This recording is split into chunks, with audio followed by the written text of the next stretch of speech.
spacer for around the bypass vestibule. And then put the carbon felt on the outside of it.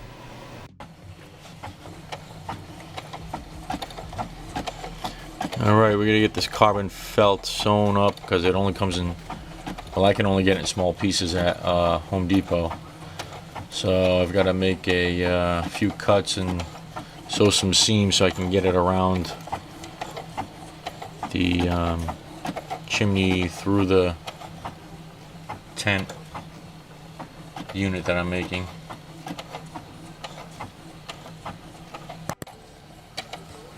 Alright, I'm trying to just make a continuous loop on this so that when it's cold and your dexterity's down, you won't have much of an issue. Last night when I was doing it, I noticed it was pretty cold and my fingers didn't want to do much, so I'm thinking we're going to make this sleeve that slides over the small piece of coagulated aluminum that I formed, and then we can just slide this over it and attach a piece of Velcro to the outside just to make sure that it doesn't fall. So I think that's what we're going to do. Through the fabric unit, you're going to have a convective loop where the there's going to be heat exchange here, rising out, introduction of colder air coming through. So that's going to cool off the aluminum pipe, and the carbon felt will be attached to the outside like such, and small piece of Velcro just to compress it lightly, and then of course the it'll go through the zipper, and you've got that air transfer, and I think we're going to be fine. I mean, last night it worked and we didn't even have something as nicely set up as this. Make sure you snip these edges so you can slide the sleeve over better. It'll just catch if you don't. So just give it a little slice and a little crimp and you're all set. We've got it crimped, and felt slides on. Be certain to make sure that the rain guard will be wide enough to ensure that if it does rain that you're not getting too much seepage into your vestibule. Well, that through the tent transfer unit there is working incredible.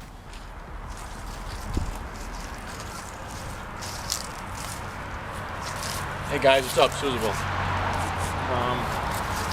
This is the REI Hoodoo 3, and this is what the chimney setup looks like when you have it installed.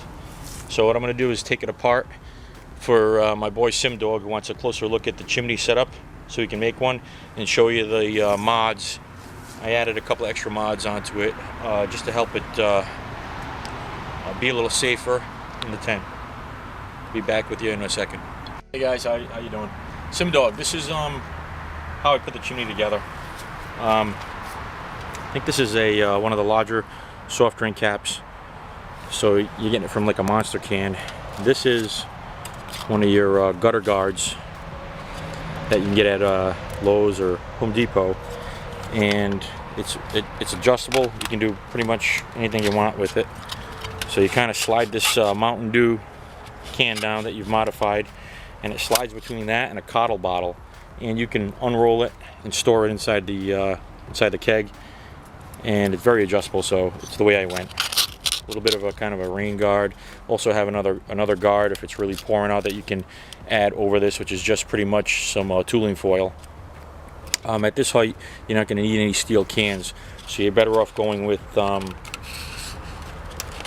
these cans, with the aluminum cans up on top.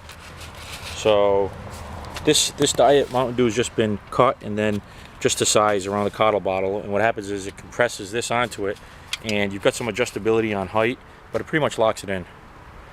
Then a couple of Coddle bottles that you're using in the chimney.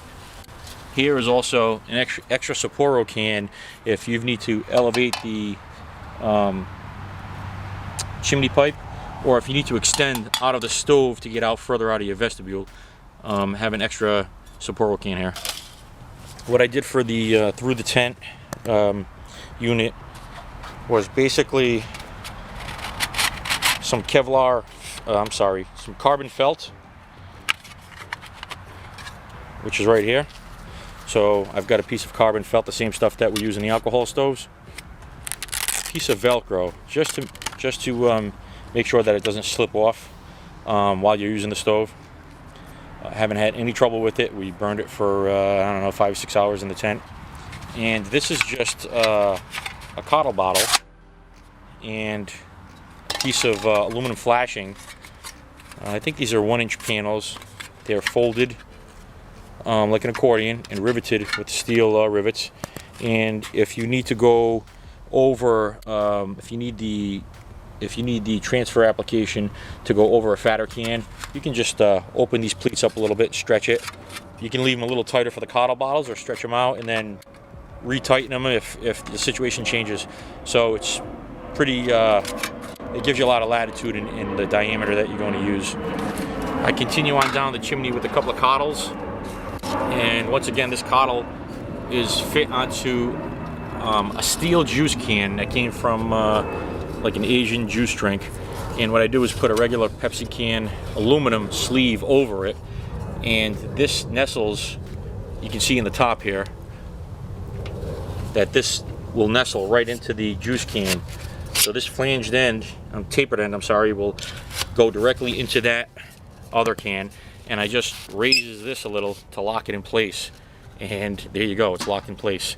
So it's a couple of more cottles.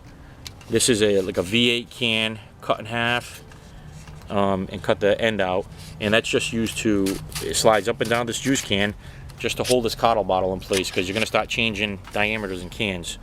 This juice can, fruit juice can, fits directly into a Sapporo can, and that goes right into the Sapporo cans.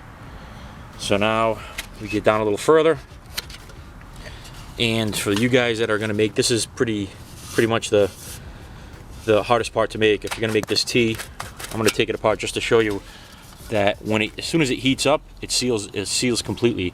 But it's 2 Sapporo cans, and that's the type of cut that you've got to make on it. All right, that was done with just tin snips, and because it's a flared can, it compresses together. It doesn't even leak, and that's what it looks like on the inside. Okay, the mod that I made to the stove was, I wanted a little longer legs just to make it a little safer in the tent. I had no trouble with the legs melting off. I had steel 6-inch hex nuts, 5/16 by 18 twist on here, and it worked fine. And I had the matching T-nuts. But what happened was I wanted longer legs just so it would be a little safer on the bottom, even if I'm using Reflexit.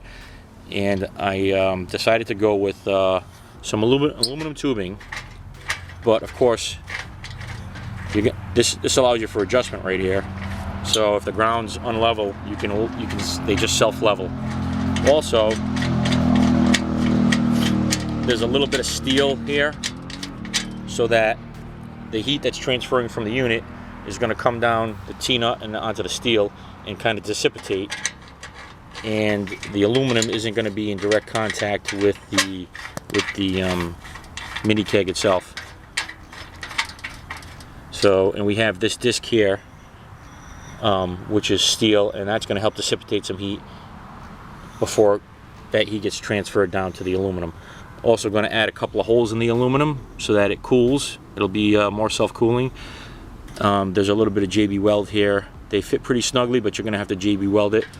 And all the pressure is going downward, so there's no issue with rigidity or structural stability with this design. In fact, it makes it much safer. Look at how high it sits off the tent. It's a lot safer. You're going to get more heat that's just kind of going to be convected out of the area. You have an option now with this height to add a small, like the iPod fans or one of those small beach fans or a laptop fan on a 9-volt to kind of move the heat around if that's what you're into. It's an option, just another option depending on the type of hiking you're doing or camping, whatever. And I think that's the only other modification I made, was increasing the leg height. You have an option of using the Reflexit on the tent surface, and that's the chimney setup. So the most important key to the to going through the tent or the vestibule, or if you're just going to do a through the zipper application, the most important part is the carbon felt. And I did notice that the felt got hot, but it would dissipate the heat quite well, and the zippers and the nylon had no issues at all. But I did notice that you could feel the warmth on the carbon felt. As soon as I added this air baffle, so that this wasn't in direct contact with the chimney, as soon as I added the air baffle, the carbon felt actually stays cool to the touch, and your tent is safe. So you still got to exercise caution, but that's what I did. If you have any more questions, just send them to me, and I'll try to get some answers out to you. And in the process of putting together a list for a couple of the guys on the parts that are needed to actually make this. So the only thing we've got left to do is put a cap on this end, but figuring on hanging that off the back of the pack anyways. So if you want to know if everything really fits in here, it really does. Carbon felt, Velcro, gutter cap, all the legs, the air baffle for the chimney, and the full chimney for this tent. So it does fit in here. Is it hard to put in there? Yeah, it takes a minute. It's not hard. Easy to come out, and when you put it in, you just kind of just keep telescoping things until they fit. You probably won't put it in the same exact way every time, but the 2 Sapporo cans always go on the bottom, and the other 2 on top.